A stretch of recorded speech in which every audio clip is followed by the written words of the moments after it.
നമസ്കാരം. ക്ഷാരമിത്രത്തിലേക്ക് എല്ലാവർക്കും ഒരിക്കൽ കൂടി സ്വാഗതം. സവിതയാണ് കേട്ടോ. ശ്രീകൃഷ്ണ ഗോവിന്ദ ഹരേ മുരാരേ ഹേ നാഥ നാരായണ വാസുദേവ. ശ്രീകൃഷ്ണ ഗോവിന്ദ ഹരേ മുരാരേ ഹേ നാഥ നാരായണ വാസുദേവ. ശ്രീ ഗുരുവായൂരപ്പ ശരണം ഹരേ. ഇന്നത്തെ സത്സംഗത്തിലേക്ക് എല്ലാവർക്കും ഒരിക്കൽ കൂടി സ്വാഗതം.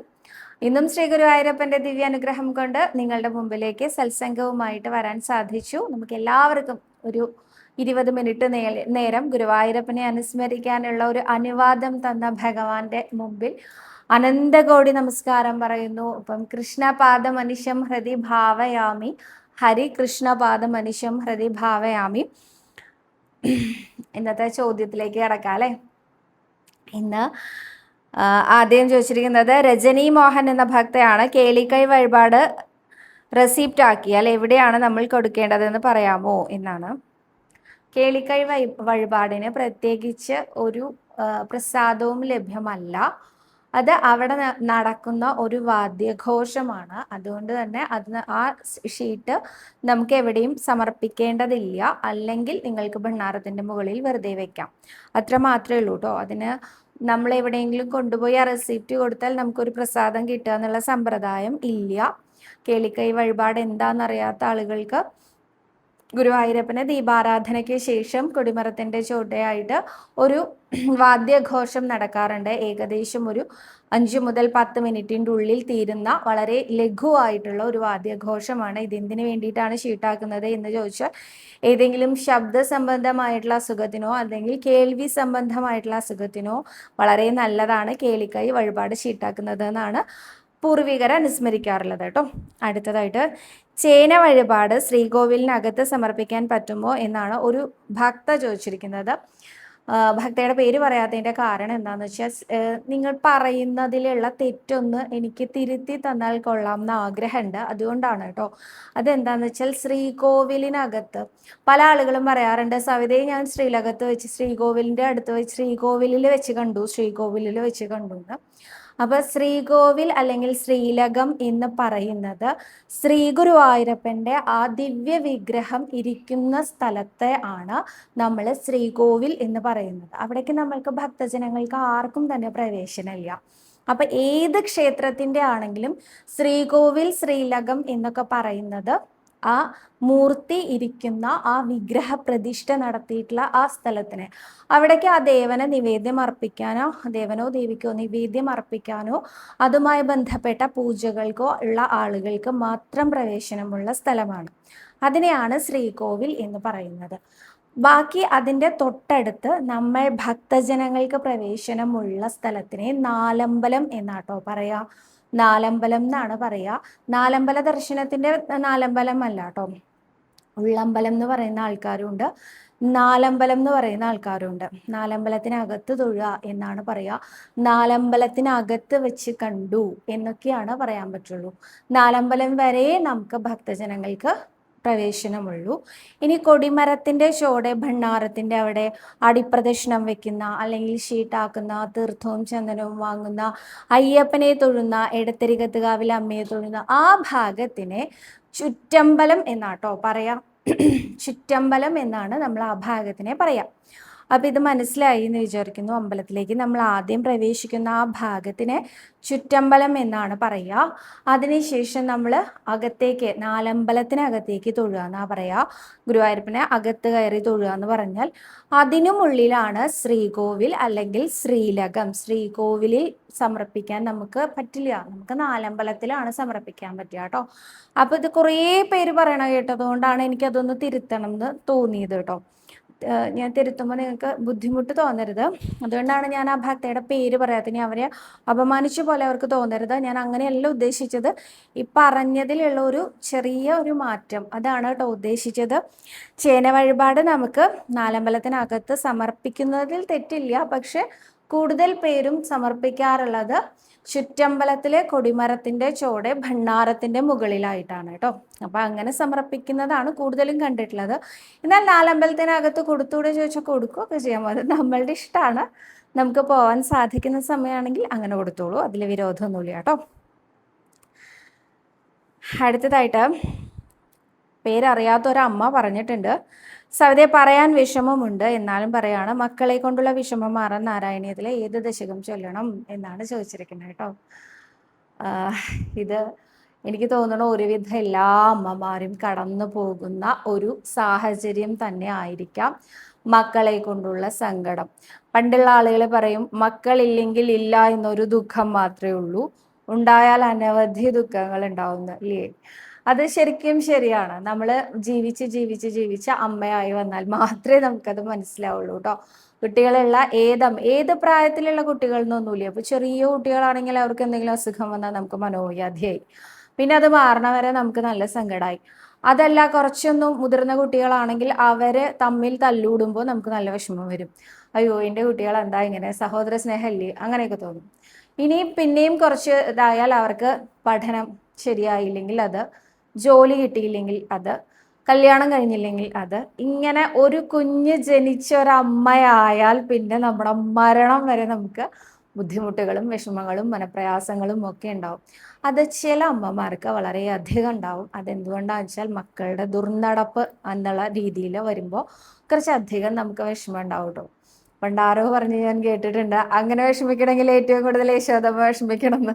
കാരണം നമ്മുടെ ഉണ്ണികൃഷ്ണന്റെ വികൃതി തന്നെ, ഓരോ ഗോപീഗൃഹത്തിലും പോകുന്നു, അവരുടെ പാല് കക്കുന്നു, തൈര് കക്കുന്നു, വെണ്ണക്കുടം പൊട്ടിക്കുന്നു, അത് അവരുടെ കാലികളെയൊക്കെ അഴിച്ചു വിടുന്നു, അവര് കാലികളൊക്കെ അടുത്ത പറമ്പിൽ പോയി വിളകളൊക്കെ കടിച്ച് നാശനഷ്ടങ്ങൾ ഉണ്ടാക്കുന്നു, പിന്നെയും ഇതൊക്കെ ആവർത്തിക്കുന്നു. ഇങ്ങനെയൊക്കെ ചെയ്യുമ്പോൾ ആർക്കായാലും, നമ്മുടെ കുട്ടികളാണ് അടുത്ത വീട്ടിലുള്ള ആളുകൾക്കൊക്കെ ബുദ്ധിമുട്ടുണ്ടാക്കണമെന്ന് വെച്ചാൽ നമുക്കതൊരു മനപ്രയാസമല്ലേ, ദുർനടപ്പ് എന്നൊക്കെ പറയില്ലേ.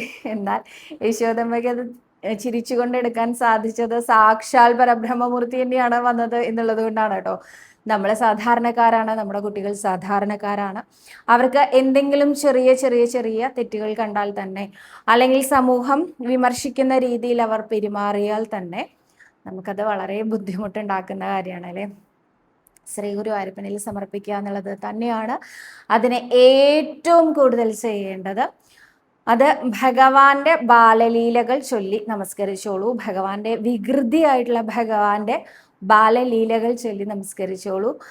അത് ചൊല്ലുന്ന സമയത്ത് പറഞ്ഞോളൂ, ഉണ്ണികൃഷ്ണ ഈ ബാലലീലകളൊക്കെ ഈ അമ്മയ്ക്ക് വലിയ ഇഷ്ടമായി, പക്ഷെ എൻ്റെ ഉണ്ണിക്ക് ഇത്രയും വികൃതി കാണിക്കാനുള്ള ഒരാളല്ല അവൻ, അതുകൊണ്ട് നേരേക്ക് തരണേ എന്ന് പ്രാർത്ഥിച്ചോളൂ. പ്രാർത്ഥിച്ചുകൊണ്ട് ഉണ്ണികൃഷ്ണന്റെ ബാലലീലകൾ ഏതൊക്കെ ദശകങ്ങളിലാണെന്ന് ചോദിച്ചാൽ 38ാമത്തെ ദശകത്തിലാണ് ശ്രീകൃഷ്ണ അവതാരം വരുന്നത്. അവിടെ നിന്ന് അങ്ങോട്ടൊക്കെ ബാലലീല തന്നെയാണ്. പൂതനാമോക്ഷം വരും, ശകടാസുരൻ, തൃണാവർത്തൻ, അഘാസുരൻ, വനഭോജനം, ഇതുപോലെ ബാലലീലകൾ എന്ന് പറഞ്ഞിട്ട് തന്നെ ഒരു ദശകം. ഉണ്ണിവായില് ആ ഭൂലോകം മുഴുവൻ കാണിച്ചു കൊടുത്ത, യശോദമ്മയ്ക്ക് കാണിച്ചു കൊടുത്ത ഉണ്ണികൃഷ്ണൻ, അങ്ങനെ അനേകം ബാലലീലകളുണ്ട്. ഇതിൽ നിങ്ങൾക്ക് ചൊല്ലാൻ പറ്റുന്നതൊക്കെ ചൊല്ലാം. ഇതിൽ പ്രത്യേകിച്ച് ആ ഉണ്ണിയായ കൃഷ്ണൻ യശോദമ്മയ്ക്ക് വായിൽ ഭൂലോകം മുഴുവൻ കാണിച്ചു കൊടുത്ത ആ ദശകം ചൊല്ലുന്നത് വളരെ നല്ലതാണ് കേട്ടോ. ഉലൂകലബന്ധനം ചൊല്ലുന്നത് അതും വിശേഷമാണ്. മണ്ണ് തിന്ന ഉണ്ണികൃഷ്ണന്റെ കഥ, അതൊക്കെ വളരെ വളരെ വളരെ വിശേഷമാണ്. ഇതിലേതെങ്കിലും ഒന്നേ എല്ലാ ദിവസവും മുടങ്ങാതെ കൊണ്ടുപോകാൻ സാധിക്കുള്ളൂ എങ്കിൽ ആ ഒന്ന് മാത്രം ദിവസേന മുടങ്ങാതെ ചൊല്ലി ഗുരുവായൂരപ്പന്റെ മുമ്പിൽ ഒന്ന് നമസ്കരിച്ചോളൂ. അത് ഏറ്റവും ഉത്തമമായി ഭവിക്കട്ടെ. ഗുരുവായൂരപ്പൻ കണ്ടു നടിക്കട്ടെ. കുറൂരമ്മയെ കുറിച്ചുള്ള ഒരു റൈറ്റപ്പ് സ്റ്റോറി ഞാൻ ഇന്ന് വായിക്കാൻ ഇടയായിട്ടോ. കുറൂരമ്മയുടെ അയൽവാസിയായിട്ടുള്ള ഒരു സ്ത്രീ എന്നും മുറ്റമൊക്കെ അടിച്ച് വൃത്തിയാക്കി കൊടുക്കാനൊക്കെ ആയിട്ട് അമ്മയെ സഹായിക്കാനൊക്കെ ആയിട്ട് വരുമായിരുന്നു. ആ വരുന്ന അമ്മയ്ക്ക് ഒരു വിഷമം ഉണ്ടായിരുന്നു. മകന്റെ ദുർനടപ്പായിരുന്നു ആ അമ്മയെ ഒരുപാട് അലട്ടിക്കൊണ്ടിരുന്നിരുന്ന ഒരു പ്രശ്നം. അപ്പൊ എന്നും കുറൂരമ്മയോട് വന്നിട്ട് പറയുമായിരുന്നു, ഇത്രേ എൻ്റെ മകൻ ഇങ്ങനെ ദുർനടപ്പുകാരനായല്ലോ, എനിക്കതിൽ മനപ്രയാസമുണ്ട്, വളരെയധികം സങ്കടമുണ്ട് എന്നിങ്ങനെ പറയാറുണ്ട് അത്രേ. അപ്പോൾ കുറൂരമ്മ ഒരു ദിവസം മകനെ ആളെ വിട്ട് വിളിപ്പിച്ചു, ഇങ്ങോട്ട് വരാൻ പറയൂ എന്ന്. എന്നിട്ട് ഉണ്ണികൃഷ്ണൻ എന്നും അട നേദിക്കുന്ന പതിവുണ്ട് അത്രേ ആ അമ്മയ്ക്ക്. ആ നേദിച്ച അട പ്രസാദമായിട്ട് ഇത് താൻ കഴിക്കുക, ഇത് പ്രസാദമാണ് എന്ന് പറഞ്ഞു കൊടുത്തു അത്രേ. അദ്ദേഹത്തിനൊട്ടും താല്പര്യമൊന്നുമില്ല. എന്നാലും ഉണ്ണികൃഷ്ണനെ നേദിച്ചതാണ്, അടയാണ്, കഴിക്കൂ എന്നൊക്കെ ഒരു അമ്മ പറഞ്ഞാൽ എങ്ങനെയാ? അപ്പൊ നിഷേധിക്കുക വിചാരിച്ച് അതെടുത്ത് വായിലിട്ടു, അത്രേ ഉണ്ടായുള്ളൂ. ഇല്ലാതെ അത് ഭഗവാന്റെ പ്രസാദമല്ലേ എന്ന് വിചാരിച്ച് ഭയഭക്തി ബഹുമാനത്തോടെ അങ്ങനെയൊന്നും അല്ലാട്ടോ സ്വീകരിച്ചത്. എന്നിട്ട് പറഞ്ഞു, നാളെ മുതൽ ഇങ്ങോട്ട് വരണം, ഈ അമ്മയ്ക്ക് കുറച്ച് ജോലികളൊക്കെ ഉണ്ട്, അത് ഉണ്ണി ചെയ്തു തരണം എന്ന് പറഞ്ഞു. അപ്പൊ എന്താ വേണ്ടത് ചോദിച്ചു. ഈ പറമ്പൊക്കെ ഇങ്ങനെ വളരെ ബുദ്ധിമുട്ടിലൊക്കെ കിടക്കണ കണ്ടില്ലേ, അതൊക്കെ ഒന്ന് നേരെയാക്കി ഒന്ന് വൃത്തിയാക്കി വെക്കണം. അപ്പോൾ തനിക്ക് പറ്റുന്നത് ചെയ്തു തരൂ, ബാക്കി ഞാൻ വേറെ ആരെയും വെക്കണമെങ്കിൽ വെക്കാം, കുറച്ച് ഭാഗ്യമെങ്കിലും താണൊന്ന് നേരെയാക്കി തരൂ. പെട്ടെന്ന് നടക്കുന്ന വഴിയിലൊക്കെ പാമ്പിനെയൊക്കെ കാണാൻ ഇടയായി, അതുകൊണ്ടാണ് ഒന്ന് നേരെയാക്കി തരൂ എന്ന് പറഞ്ഞു. ശരി, ഞാൻ നാളെ വരാം എന്ന് പറഞ്ഞു. തൊട്ട അയൽവക്കത്തുള്ള ഒരു അമ്മയല്ലേ, ആ അമ്മ തനിച്ചല്ലേ ജീവിക്കണത്, ഇതൊന്നും വിചാരിച്ചിട്ടല്ല കേട്ടോ. ഈ കുറൂര അമ്മയ്ക്ക് എന്തോ ഒരു ദിവ്യത്വം ഉണ്ടായിരുന്നു അത്രേ. അമ്മ പറഞ്ഞാൽ ആർക്കും വയ്യാന്ന് പറയാൻ പറ്റില്ല അത്രേ. അപ്പൊ അതുകൊണ്ടാണ് അങ്ങനെ സമ്മതിച്ചു കൊടുത്തത്. ഇദ്ദേഹം പിറ്റേ ദിവസം രാവിലെ വന്നു, പറമ്പിലെ പണി ഒരു ഭാഗത്തെ എല്ലാം നേരെയാക്കി. അമ്മ അവർക്ക് നീതിച്ച പ്രസാദമൊക്കെ കൊടുക്കാൻ തുടങ്ങി. ഭക്ഷണം ഒക്കെ ഉണ്ണികൃഷ്ണനെ നീതിച്ചിട്ടേ ഈ അമ്മ കൊടുക്കുള്ളൂ. എല്ലാ ഭക്ഷണവും ഇദ്ദേഹം കഴിക്കാൻ തുടങ്ങി. പിന്നെ പിന്നെ പിന്നെ ഇദ്ദേഹത്തിനോട് ആരും പറയണ്ട, രാവിലെ ആയാൽ കുളിച്ച് കുറൂരി ഇല്ലത്തേക്ക് പോവുക, അവിടുത്തെ പുറംപണികളൊക്കെ എടുക്കുക, അമ്മ കൊടുക്കണ ഭക്ഷണം കഴിക്കുക, അമ്മ കൊടുക്കണ പണം സ്വീകരിക്കുക. ഇതായി ഇത്രേ അദ്ദേഹത്തിന്റെ ഒരു റൂട്ടീൻ. പിന്നീട് അദ്ദേഹം പരമഭക്തനായി മാറി എന്നാ പറയണേ. അദ്ദേഹത്തിന് ആ ഒരു ദുഷ്ടചിന്തകളും ചീത്ത ചിന്തകളും എല്ലാം മാറിത്രേ. ഇതെങ്ങനെയാ ഒരമ്മ പറഞ്ഞാൽ കേൾക്കുക? സ്വന്തം അമ്മ പറഞ്ഞാൽ കേൾക്കാത്തൊരു ഉണ്ണി എങ്ങനെയാ ഒരമ്മ പറഞ്ഞാൽ കേൾക്കുക? നാമം ജപത്തിന്റെ വൈഭവം കൊണ്ട് മാത്രമാണ് കുറൂരമ്മ പറഞ്ഞത് നോ പറയാൻ പറ്റാതിരുന്നത് എന്നാണ്. അപ്പൊ നമ്മൾ ഇത്രയേ ചെയ്യേണ്ടുള്ളൂ, നാമം ജപിക്കുക, ജപിച്ചുകൊണ്ടേയിരിക്കുക, ജപിച്ച് ജപിച്ച് ജപിച്ച് നമ്മുടെ ഉടലും ഉയരും എല്ലാം ഭഗവത് പരങ്ങളാക്കി വെക്കുക. അങ്ങനെ ചെയ്യുന്ന ആളുകളുണ്ടല്ലോ, എന്ത് വിചാരിച്ചാലും നടക്കും. എന്ത് വിചാരിച്ചാലും നടക്കുമോ? എന്ത് വിചാരിച്ചാലും നടക്കും. അവരെന്നാ അടുത്ത വീട്ടിൽ കാണുന്ന ഒരാളുണ്ട്, ദുഷ്ടനാണ്, അയാൾ മരിച്ചു പോട്ടെ എന്ന് വിചാരിച്ചാൽ നടക്കുമോ? ഇല്ല. അവർക്ക് അങ്ങനെ വിചാരിക്കാൻ തോന്നില്ലന്നേ. നാമം ജപിച്ച് ജപിച്ച് ജപിച്ച് സിദ്ധി വരുന്ന ആൾക്കാരൊക്കെ ഉണ്ടല്ലോ, ഒരിക്കലും വേണ്ടാത്തതൊന്നും തോന്നില്ല, അവർക്ക് വേണ്ടത് തന്നെ തോന്നുള്ളൂ. നാമം ഞാൻ നല്ലോണം ജപിച്ചു, എനിക്ക് ആകാശത്തു കൂടെ പറക്കണം എന്ന് പറഞ്ഞാൽ സാധിക്കുമോ?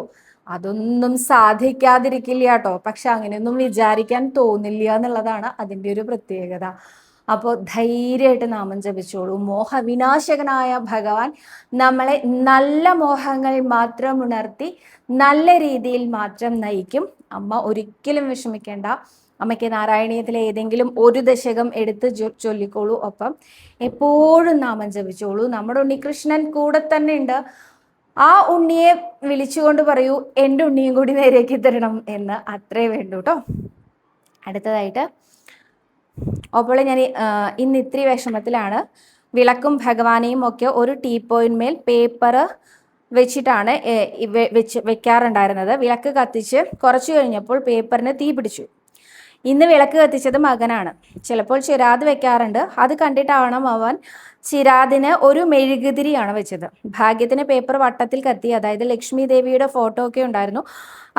ഒന്നും പറ്റിയില്ല. പക്ഷെ എൻ്റെ കണ്ണൻ്റെ മഞ്ഞമുണ്ട് ഇത്തിരി കത്തി. അപ്പോഴേക്കും ഹസ്ബൻഡ് കണ്ടു. അപ്പോൾ എന്തെങ്കിലും തരത്തിലുള്ള ദോഷം കൊണ്ടാണോ എന്നാണ് ആ മകൻ പറഞ്ഞതും കൂടി പറയേണ്ടത്. കുറച്ചധികം എന്താ പറയുക, വെളിച്ചം ഉണ്ടായിക്കോട്ടെ എന്ന് കരുതിയിട്ടാണ് അത്രയും മകൻ അങ്ങനെ ചെയ്തത്. ഒന്നാലോചിച്ചൊക്കെ 11 വയസ്സുള്ള മകനെ കേട്ടോ പറയണേ. ആ 11 വയസ്സുകാരന് കുറച്ചധികം ദീപം ഗുരുവായൂരപ്പനെ കാണിക്കണം എന്ന് തോന്നി. അവന് ചെരാത് ഏതാണ്, മെഴുകുതിരി ഏതാണ്, അതിൻ്റെ അപകടം എന്താണ്, ഇത് വെച്ചാലാണോ, അതൊന്നും അറിയാനുള്ള പ്രായമായിട്ടില്ല. മെഴുകുതിരിയുടെ ആ മെഴുക് ഉരുകി ചിലപ്പോൾ പേപ്പറിൽ വീണാൽ കത്തിപ്പിടിക്കാം എന്നറിയാനുള്ള ഒരു പ്രായം അവനായിട്ടില്ല, ആവുന്നേ ഉള്ളൂ. എന്നാലും അവൻ്റെ ഉദ്യമം എന്തായിരുന്നു? ഭഗവാന്റെ മുമ്പിൽ നല്ലോണം വിളക്ക് തെളിയട്ടെ എന്നായിരുന്നു. ആ ഉദ്യമത്തിന്റെ ഫലമായിട്ടാണ് ആ ലക്ഷ്മി ദേവിയുടെ ഫോട്ടോ ഒന്നും കത്താഞ്ഞത്, ആ വിഗ്രഹം നശിച്ചു പോവാഞ്ഞത്. കൃഷ്ണ വിഗ്രഹത്തിലെ മഞ്ഞമുണ്ടിന് മാത്രമല്ലേ ചെറിയതായിട്ടൊന്ന് ഒരു തീ പടർന്നുള്ളൂ. അപ്പോഴേക്കും അച്ഛനെ എങ്ങനെ കാണാൻ സാധിച്ചു? ഗുരുവായൂരപ്പൻ വിചാരിച്ചു ആ കുഞ്ഞു മനസ്സിനെ അനുഗ്രഹിച്ചതാണ്. അങ്ങനെ വിചാരിക്കൂ കേട്ടോ. ആ കുഞ്ഞു മനസ്സ് എന്താ വിചാരിച്ചത്? കുറച്ചധികം നന്നായിട്ട് ദീപം കത്തിക്കോട്ടെ എന്നല്ലേ വിചാരിച്ചത്? ആ വിചാരം അല്ലെങ്കിൽ ആ തോട്ട് പ്രോസസ് നമ്മളെക്കാളും നന്നായിട്ട് അറിയാൻ ഗുരുവായൂരപ്പനാണ്. ഒരു ചീത്ത ഇൻറ്റൻഷനോട് കൂടിയുമല്ല ആ കുട്ടി ആ വിളക്ക് കത്തിച്ചത്. അതുകൊണ്ടാണ് ഒരു അപകടവും പറ്റാതിരുന്നത്. ഇതൊരിക്കലും ദോഷമായിട്ട് കരുതരുത്. മകനോട് കാര്യം പറഞ്ഞ് മനസ്സിലാക്കി അവനെ നന്നായിട്ട് പുറത്തു തട്ടി അഭിനന്ദിച്ചോളൂ. നല്ല മോനാണ്, അതുകൊണ്ടാണ് അവൻ അങ്ങനെ ചെയ്യാൻ തോന്നിയതെന്ന് എന്നെ പറഞ്ഞോളൂ കേട്ടോ. അടുത്തതായിട്ട് എന്നോട് വായിക്കാൻ പറഞ്ഞൊരു മെസ്സേജാണ് കേട്ടോ. ലതാ പിള്ള എന്നൊരു ഭക്തയാണ്. സവിത പറഞ്ഞതുപോലെ നമസ്കാരം ചെയ്യുന്നുണ്ട്. നാരായണീയത്തിലെ 8ാമത്തെ ദശകത്തെ ലാസ്റ്റ് എന്നും 108 തവണ ജപിക്കാറുണ്ട്. അസ്മിൻ പരാത്മൻ എന്ന് തുടങ്ങുന്ന ശ്ലോകം. ഇതുകൊണ്ട് എനിക്ക് ഫലം കിട്ടി. എനിക്ക് ആങ്സൈറ്റി പ്രോബ്ലം ഉണ്ടായിരുന്നു 1.5 വർഷമായിട്ട്. ഇപ്പോൾ വളരെ കുറവുണ്ട്. കണ്ണൻ്റെ അനുഗ്രഹം കൊണ്ട് എപ്പോഴും കൂടെ ഉണ്ടാവണേ എന്ന പ്രാർത്ഥനയുണ്ട് എന്നാണ്. ആങ്സൈറ്റി പ്രോബ്ലം ഒക്കെ മാറാൻ ഭഗവാനെ നാമം ജപിച്ചിട്ട് മാറി. ഞാൻ ഇന്നലത്തെ വീഡിയോ ഇട്ട് അതിൻ്റെ താഴെ വന്ന കമൻറ്റാണ്. ഇന്നലെ ഞാൻ പറഞ്ഞിരുന്നു ഡിപ്രഷൻ മാറാൻ എന്ന് പറഞ്ഞിട്ടുണ്ടായിരുന്നു. അപ്പോൾ ആങ്സൈറ്റി ഡിപ്രഷനൊക്കെ ഏകദേശം ഒരു സെയിം കാറ്റഗറിയിൽ പെടുത്തുന്ന ഒരു കാര്യമാണല്ലോ. BP അങ്ങനത്തെ പ്രശ്നങ്ങളൊക്കെ ഉള്ള ആളുകൾ നാമജപത്തിലൂടെ അല്ലെങ്കിൽ ഭഗവാന്റെ മന്ത്രജപത്തിലൂടെ അതൊക്കെ മാറ്റിയെടുത്ത കഥ എന്തായാലും വായിക്കണം എന്നുള്ളത് നിർബന്ധമാണ് അല്ലേ. പല ആളുകളും അവർക്ക് കിട്ടുന്ന അനുഭവങ്ങൾ പങ്കുവെക്കാറുണ്ട് കേട്ടോ. ഇന്നും ഒരമ്മ വിളിച്ചിട്ടുണ്ടായിരുന്നു. ആ അമ്മയുടെ മകൾക്ക് അനേകം പ്രാവശ്യം ഒരു പ്രൊഫഷണൽ കോഴ്സിൻ്റെ എക്സാം എഴുതിയിട്ട് അത് കിട്ടാതെ പോവുകയാണ്. അവസാന റൗണ്ട് വരുമ്പോൾ മാത്രം അവസാനത്തെ ഒരു പേപ്പർ മാത്രം കിട്ടാതിരിക്കുകയാണ്. 2-3 പ്രാവശ്യം ട്രൈ ചെയ്തിട്ടും അതുവരെ എല്ലാം 1 ടൈം തന്നെ അപ്പിയർ ചെയ്തപ്പോൾ തന്നെ പാസ്സായിട്ട് അവസാനം ഇത് കിട്ടുന്നില്ല എന്ന് കണ്ടപ്പോൾ മകൾക്കും അമ്മയ്ക്കും ഈ അമ്മയുടെ അമ്മയ്ക്കും ഒക്കെ വളരെയധികം ഡിപ്രഷനും അതുപോലെ വിഷമവും സങ്കടവും ഒക്കെ വന്നു. ആ സമയത്താണ് വീഡിയോസിലൂടെ അറിയാൻ സാധിച്ചത് 12 നമസ്കാരം ചെയ്താൽ നല്ലതാണ്, നാമം എഴുതുന്നത് നല്ലതാണ്, നാമം ചൊല്ലുന്നത് നല്ലതാണ്. ഓൾറെഡി ഭഗവാന്റെ ഭക്തരാണ് കേട്ടോ അവരൊക്കെ. പക്ഷെ എന്നാലും അവർക്കൊരു റുട്ടീനായിട്ട് ഇത് ചെയ്യാൻ സാധിച്ചു എന്നും അവർക്ക് ഇപ്പോഴും മകൾ പാസ്സായിട്ടില്ല, ഇനി വരുന്ന എക്സാം മാർച്ചിലാണ്, എന്നിട്ടും അവർക്ക് ധൈര്യമായിട്ടിരിക്കാൻ സാധിക്കുന്നുണ്ട്. ആ ഡിപ്രഷനൊക്കെ മാറി, മൂഡ് സ്വിങ് ഒക്കെ മാറി വളരെ കോൺഫിഡൻ്റ് ആയിട്ടാണ് ഇപ്പോൾ അവർ മുന്നോട്ട് പോകുന്നത്. ഈ ഒരു കോൺഫിഡൻസ് അവർക്ക് കിട്ടിയത് നാമജപത്തിലൂടെയാണ് എന്നറിയിച്ചിരുന്നു കേട്ടോ. കേൾക്കുമ്പോൾ വളരെ വളരെ വളരെ സന്തോഷം തോന്നാറുണ്ട്. അടുത്തതായിട്ട് ഗീതാചന്ദ്രൻ എന്ന ഭക്തയാണ്. സവിതയോട് ഞാനൊരു ചോദ്യം ചോദിച്ചിരുന്നു ഒരാഴ്ച മുമ്പ്. സവിത അതിന് ഉത്തരം പറഞ്ഞില്ല. പോട്ടെ, സാരമില്ല. എനിക്ക് ഉത്തരം കിട്ടാനുള്ള സമയം ആയിട്ടില്ല എന്ന് കരുതുന്നു. ഞാൻ 3 ദിവസമായി നീലാംബരിയിൽ കഥകൾ ഇടുന്നു.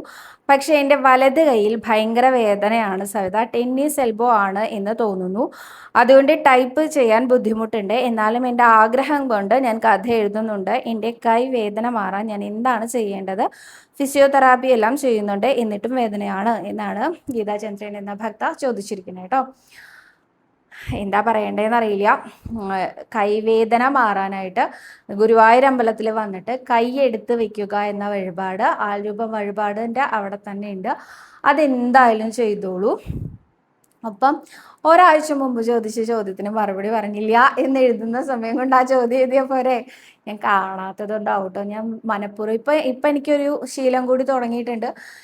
പറഞ്ഞ ചോദ്യങ്ങളൊക്കെ എടുത്ത് വേറെ മാറ്റിയിടുന്നുണ്ട്, പറയാത്തത് വേറെ മാറ്റിയിടുന്നുണ്ട്. ഈ മാറ്റിയിടുന്നത് അങ്ങോട്ടും ഇങ്ങോട്ടും കൺഫ്യൂസ് ആയി പോകുന്നുണ്ട്, അങ്ങനെ ഇങ്ങനെയൊക്കെ മിസ്സായി പോകുന്നുണ്ട്. അപ്പം അതുകൊണ്ടും കൂടിയാണ് ഞാൻ നിങ്ങളിലേക്ക് നിങ്ങൾ ഉദ്ദേശിക്കുന്ന ഉത്തരം എത്തിക്കാൻ വൈകുന്നത്. അപ്പോൾ ശരിയാണ്, എൻ്റെ ഭാഗത്ത് നിന്ന് വരുന്ന അനാസ്ഥയാണ്, എന്നോട് ക്ഷമിക്കൂ. എന്നാലും നിങ്ങൾ ഒന്നുകൂടി ചോദിക്കാനുള്ള ഒരു മനസ്സ് കാണിക്കൂ കേട്ടോ. ഒപ്പം കൈവേദനയ്ക്ക് ഞാൻ പ്രാർത്ഥിക്കാം, ഒപ്പം തന്നെ കൈ എടുത്ത് വെച്ച് പ്രാർത്ഥിക്കാം എന്ന് നേർന്നോളൂ. ഗുരുവായൂരമ്പലത്തിൽ ഗുരുവായൂരപ്പനെ കാണാൻ വരുന്ന സമയത്ത് ആൾരൂപം വഴിപാട് എടുത്ത് വെക്കുന്ന സ്ഥലത്ത് കൈയെടുത്ത് വെച്ച് പ്രാർത്ഥിച്ചോളൂ കേട്ടോ. അതുപോലെ തന്നെ നാരായണീയത്തിലെ 8ാമത്തെ ദശകത്തിലെ അവസാനത്തെ ശ്ലോകം അസ്മിൻ പരാത്മൻ എന്ന് തുടങ്ങുന്ന ആ ഒരു ശ്ലോകം ചൊല്ലി നമസ്കരിക്കുന്നതും വളരെ വളരെ വളരെ നല്ലതാണ് കേട്ടോ. അടുത്തതായിട്ട് കൃഷ്ണവേണി എന്ന ഭക്തയാണ് പറഞ്ഞിരിക്കുന്നത്. നമസ്കാരം സവിത, ഞാൻ കൃഷ്ണാരിമിത്രത്തിലേക്ക് മെസ്സേജ് അയച്ചിട്ട് എനിക്ക് മറുപടി ഒന്നും പറഞ്ഞില്ല സവിത എന്ന്. ഞാൻ കണ്ടിട്ടില്ല. ഞാനിപ്പോൾ വാട്സപ്പ് നോക്കുന്നത് വളരെ വളരെ കുറഞ്ഞിട്ടുണ്ട്. വാട്സപ്പ് വളരെ എന്താ പറയുക, റാൻഡംലി ഒന്ന് ചെക്ക് ചെയ്ത് വിടുന്ന മാത്രമേ ഉള്ളൂ കേട്ടോ. എനിക്ക് സഹായത്തിനൊരു ചേച്ചി വന്നിരുന്നു. ഇപ്പം ആ ചേച്ചി ആരോഗ്യപരമായ കാരണങ്ങൾ കൊണ്ട് വരുന്നില്ല. അപ്പം എനിക്ക് കൂടുതൽ ജോലികളാണ്. ഒരു വീട്ടിൽ ചെയ്യാവുന്ന ജോലികളൊക്കെ തന്നെയുള്ളൂ കേട്ടോ. ഞാൻ ജോലിക്ക് പോകുന്ന വ്യക്തിയൊന്നുമല്ല. പക്ഷെ എന്നാലും ഞാൻ വളരെ സ്ലോ ആണ് എന്നുള്ളത് കൊണ്ട് എനിക്കെല്ലാം കൂടി എത്തിക്കാൻ നല്ല പ്രയാസമുണ്ട്. അതിൻ്റെ ഇടയിൽ മെസ്സേജ് എന്ന് പറയുമ്പോൾ എനിക്കത് എത്തിക്കാൻ പറ്റുന്നില്ല. അതുകൊണ്ടാണ്, അത് എൻ്റെ മാത്രം കുറവാണ്, അല്ലാന്ന് വിചാരിക്കേണ്ട. വിളിച്ചാൽ ഞാൻ ഫോൺ എടുക്കുമോ ചോദിച്ചാൽ ചില സമയത്ത് ഞാൻ ഫോൺ എടുക്കുന്നുണ്ട്, ചില സമയത്ത് ഞാൻ എടുക്കുന്നില്ല. ഇപ്പം ഇന്ന് വിളിച്ച ഒരു 4 പേരുടെ കോൾ ഞാൻ അറ്റൻഡ് ചെയ്തിട്ടില്ല. കാരണം കുട്ടികൾ നല്ല ബഹളം വെച്ചുകൊണ്ടിരിക്കുകയായിരുന്നു. അപ്പം അതിൻ്റെ ഇടയിൽ കോൾ വരുമ്പോൾ എനിക്ക് എടുക്കാൻ പറ്റുന്നില്ല. അങ്ങനത്തെ പ്രശ്നങ്ങളുണ്ട്, നിങ്ങൾ ദയവ് ചെയ്ത് മനസ്സിലാക്കൂ കേട്ടോ. അടുത്തതായിട്ട് മഞ്ജു പി എന്ന ഭക്തയാണ് വാട്സപ്പ് ഗ്രൂപ്പിൽ ആഡ് ചെയ്യണം എന്നാണ് പറഞ്ഞിരിക്കുന്നത്. ജയലക്ഷ്മി എന്ന ഭക്തയും പറഞ്ഞിട്ടുണ്ട് ഗ്രൂപ്പിൽ ചേരാൻ എന്ത് ചെയ്യണം എന്ന്. നമുക്ക് 4 ഗ്രൂപ്പുകളായിരുന്നു കൃഷ്ണാരി മിത്രത്തിന് ഉണ്ടായിരുന്നത്, 4ഉം ഫുള്ളായിരിക്കുകയാണ്. നിങ്ങൾ ആവശ്യപ്പെടുകയാണെങ്കിൽ ഞാൻ 5ാമതൊരു ഗ്രൂപ്പ് ഓപ്പൺ ചെയ്യാം. അതെന്താ വേണ്ടതെന്ന് താഴത്ത് കമൻറ്റ് ചെയ്തോളൂ കേട്ടോ. ആരെങ്കിലും ഇനി വാട്സപ്പ് ഗ്രൂപ്പിലേക്ക് ഉണ്ട്, വാട്സപ്പ് ഗ്രൂപ്പ് ഏതാണ് എന്നൊക്കെ ചോദിക്കുന്നവരുണ്ടെങ്കിൽ 5ാമതൊരു ഗ്രൂപ്പ് സ്റ്റാർട്ട് ചെയ്യാം. താഴെ മെസ്സേജ് അയച്ചോളൂ കേട്ടോ. അടുത്തത് സന്ധ്യ ശശികുമാറാണ് ചോദിച്ചിരിക്കുന്നത്. പുലയുള്ളപ്പോൾ വിളക്ക് കൊളുത്താമോ? പാടില്ല. നാരായണീയം വായിക്കാമോ? പാടില്ല. അതൊക്കെ ശുദ്ധത്തോടു കൂടി ചെയ്യേണ്ടതല്ലേ. അടുത്തത് അറിയില്ല എന്ന് ഉത്തരം തരുന്നത് നല്ലതല്ല, ചോദിച്ച് റിപ്ലൈ കൊടുക്കുക. SM നായർ. അറിയില്ല എന്ന് ഞാൻ ഉത്തരം പറയുന്നത് ഞാനുമായിട്ട് റിലേറ്റഡ് ആവാത്ത ക്വസ്റ്റ്യൻസിനെയാണ് അറിയില്ല എന്ന് ഇപ്പോൾ പറയാറുള്ളത് കേട്ടോ. അതായത് ഇപ്പോൾ വാസ്തുശാസ്ത്ര പ്രകാരം അല്ലെങ്കിൽ നിങ്ങളിപ്പോൾ അവിടുന്ന് ഇവിടുന്ന് ഒക്കെ കേട്ട് കൊണ്ടുവരും. എന്താ പറയുക, എന്നോടിപ്പോൾ ദാരിദ്ര്യ ഏകാദശി എന്താണ്, ദാരിദ്ര്യ ഏകാദശി നോൽക്കാൻ പാടില്ല എന്ന് കേട്ടു, എന്താണ് ദാരിദ്ര്യ ഏകാദശി, ഇങ്ങനെയുള്ള ചോദ്യങ്ങളൊക്കെയാണ്. എൻ്റെ മുത്തശ്ശി 24 ഏകാദശി നോൽക്കുന്ന ആളായിരുന്നു. ഇതിലൊരു ദാരിദ്ര്യ ഏകാദശി എന്ന് ഞാൻ കേട്ടിട്ടില്ല. എൻ്റെ മുത്തശ്ശിക്ക് അങ്ങനെ വലിയ ദാരിദ്ര്യം പിന്നെ ഒരു കുട്ടിയായിരിക്കുമ്പോഴൊക്കെ ഉണ്ടാവുമല്ലോ, അതല്ലാതെ ഉണ്ടായതായിട്ട് എനിക്കറിയില്ല. ദാരിദ്ര്യ ഏകാദശി എന്ന് പറഞ്ഞൊരു ഏകാദശിയെ കുറിച്ച് ഞാൻ കേട്ടിട്ടില്ല. അപ്പം അറിയില്ല എന്ന് പറയുന്നതിൽ എനിക്ക് വലിയ മടിയൊന്നുമില്ല. കഴിഞ്ഞ 2 വർഷമായിട്ട് എനിക്കറിയാവുന്ന കാര്യങ്ങൾ മാത്രമേ ഞാൻ പറയാറുള്ളൂ. എനിക്ക് ആധികാരികതയില്ലാത്ത കാര്യങ്ങൾ ഞാൻ പറയാറില്ല. ഇനി എനിക്ക് എന്തെങ്കിലും തെറ്റു പറ്റുമ്പോൾ പിറ്റേ ദിവസം വന്ന് എനിക്കത് തെറ്റിപ്പോയതാണ് കേട്ടോ, അതങ്ങനെ ആയിരുന്നില്ല, അതിങ്ങനെയാണ് എന്ന് പറയാനും ഞാൻ മടി കാണിക്കാറില്ല. ഇതൊക്കെ എൻ്റെ ഒരു രീതി ഇങ്ങനെയാണ്. ദയവ് ഇത് അതിനെ വിമർശിക്കരുത്. അറിയാത്ത കാര്യങ്ങൾ നമ്മൾ എന്തിനാ അറിയും, അത് അങ്ങനെയാണ് ചെയ്യേണ്ടത് എന്ന് പറയണം, അതിൻ്റെ ആവശ്യമില്ല. എന്നെ നിങ്ങളെല്ലാവരും ഭയങ്കര അറിവുള്ളൊരു വ്യക്തിയെ കാണണമെന്നോ ഒരു ഗുരുസ്ഥാനത്ത് കാണണമെന്നൊന്നും എനിക്ക് ആഗ്രഹമില്ല. എനിക്കറിയാവുന്ന കാര്യങ്ങൾ കേൾക്കാൻ താല്പര്യമുള്ള കുറച്ച് പേരോട് സംസാരിക്കാൻ എനിക്കിഷ്ടമാണ്. വിഷയം ഗുരുവായൂരപ്പനാണ് എന്നുള്ളത് കൊണ്ടും മാത്രം. ഞാൻ പൊതുവെ ഇൻട്രോവേർട്ടാണ്, അധികം സംസാരിക്കാത്ത ആളാണ്. പക്ഷെ ഗുരുവായൂരപ്പൻ എന്നൊരു സബ്ജക്റ്റ് കിട്ടിയാൽ ഞാൻ വേണമെങ്കിൽ 24 മണിക്കൂറും സംസാരിക്കും, അങ്ങനെയുള്ള ഒരാളാണ്. അപ്പോൾ എനിക്ക് അത് അറിയാത്ത കാര്യങ്ങൾ അറിയില്ല പറയാൻ മടിയൊന്നും വിചാരിക്കേണ്ടെന്നാണ് എൻ്റെ ഒരു അഭിപ്രായം. പിന്നെ നമ്മളൊരു തെറ്റ് ചെയ്താൽ സോറി പറയാനും ഭയങ്കര ഈഗോ വിചാരിക്കണമെന്നും എനിക്ക് തോന്നിയിട്ടില്ല കേട്ടോ. തെറ്റ് പറ്റാത്ത മനുഷ്യരുണ്ടോ? സോറി പറഞ്ഞ എന്താ കുഴപ്പം? ഒരു സോറിയിൽ നമുക്കൊരു ബന്ധം നിലനിർത്താൻ സാധിക്കുമെങ്കിൽ ആ സോറി നമുക്ക് പറയാലോ. അതല്ല ഒരു സോറി കൊണ്ട് നമുക്കൊരു മനസ്സമാധാനം കിട്ടുമെങ്കിൽ നമുക്കത് ചെയ്യാലോ. എന്നാൽ റിപ്പീറ്റഡ് ആയിട്ട് അത് ചെയ്യണം എന്നല്ല കേട്ടോ ഞാൻ പറഞ്ഞത്. നമ്മൾ എന്ത് ചെയ്തിട്ടും കാര്യമില്ല, സോറി പറഞ്ഞിട്ടൊന്നും ഒരു കാര്യമില്ല. അങ്ങനെയുള്ളടത്തൊരു കീപ് ഡിസ്റ്റൻസ് എന്ന് തന്നെയാണ് എനിക്ക് തോന്നാറുള്ളത് കേട്ടോ. അടുത്തതായിട്ട് ഷൈനി ശിവൻ എന്ന ഭക്തയും അതുപോലെ തന്നെ വേറൊരു ഭക്തയും കൂടി ചോദിച്ചിട്ടുണ്ടായിരുന്നു കേട്ടോ. ഉഷാകുമാരി എന്ന ഭക്തയും. ഉഷാകുമാരി ചേച്ചിയുടെ മെസ്സേജ് ഞാൻ വായിക്കാം. സവിത, ഞാൻ പല പ്രാവശ്യം ചോദിച്ചതിനും ഒന്നിനും മറുപടി കിട്ടിയില്ല. ഇതിനെങ്കിലും ഒന്ന് മറുപടി തരണേ. നമ്മൾ ജോലി ചെയ്യുന്ന കൂട്ടത്തിൽ നാരായണനാമം ജപിക്കാമോ അതോ വിളക്ക് കത്തിച്ച് അവിടെ ഇരുന്നാണോ ജപിക്കേണ്ടത്? 1-ാം തീയതി മുതൽ നാമം ജപിക്കാൻ തുടങ്ങി. ഞാനും സവിത പറഞ്ഞത് പോലെ ഗുരുവായൂരപ്പൻ്റെ കാര്യം കേൾക്കാൻ തുടങ്ങിയിട്ട് 1.5 വർഷം കൊണ്ട് കേൾക്കുന്നു. സവിത പറയുന്നത് കേൾക്കുമ്പോൾ സമാധാനമാണ്. മറ്റേ ചേച്ചി ജസ്റ്റ് ഇത്രേ ചോദിച്ചിട്ടുള്ളൂ, വിളക്ക് കൊളുത്തിയിട്ട് തന്നെ നാമം ജപിക്കണോ അല്ലെങ്കിൽ ജോലി സ്ഥലത്ത് വെച്ച് നാമം ജപിക്കാം, എവിടെ വെച്ച് വേണമെങ്കിലും നാമം ജപിക്കാം. നാരായണ നാരായണ നാരായണ നാരായണ നാരായണ നാരായണ നാരായണ നാരായണ ഇങ്ങനെ നാമം ജപിക്കാൻ ഒരു സ്ഥലവും നോക്കണ്ട. ഏത് സ്ഥലത്ത് എപ്പോൾ വേണമെങ്കിലും ബെഡിൽ കിടന്നിട്ടാണെങ്കിലും നമുക്ക് നാമം ചൊല്ലാം. അതിനൊരു ശുദ്ധാശുദ്ധവും നോക്കാനില്ല. നമ്മുടെ ഗുരുവായൂരപ്പനെ വിളിക്കാൻ എന്നാൽ പ്രണവം കൂട്ടി ജപിക്കുകയാണെങ്കിൽ ശുദ്ധം നോക്കണം. ഓം നമോ നാരായണ എന്ന് ചൊല്ലണമെങ്കിൽ ശുദ്ധം പാലിച്ചേ പറ്റൂ എന്നാണ് ഞാൻ കേട്ടിരിക്കുന്നത് കേട്ടോ. ഇനിയും ഒരു 2-3 ചോദ്യമുണ്ട്. എടുത്താൽ ഞാനിങ്ങനെ ഇലാബറേറ്റ് ആയിട്ട് പറയാൻ സാധ്യതയുള്ള ചോദ്യങ്ങൾ, അതുകൊണ്ട് അത് നാളെ പറയാമെന്ന് വിചാരിക്കുന്നു. ഇന്ന് ഇത്രയേ ഉള്ളൂ. നാളെ വീണ്ടും കാണാം എന്ന് വിചാരിക്കുന്നു. സർവരോഗ വിനാശന, സർവപാപ വിനാശന, സർവദുഃഖ വിനാശന, സർവസൗഖ്യപ്രദായക ശ്രീ ഗുരുവായൂരപ്പ ശരണം.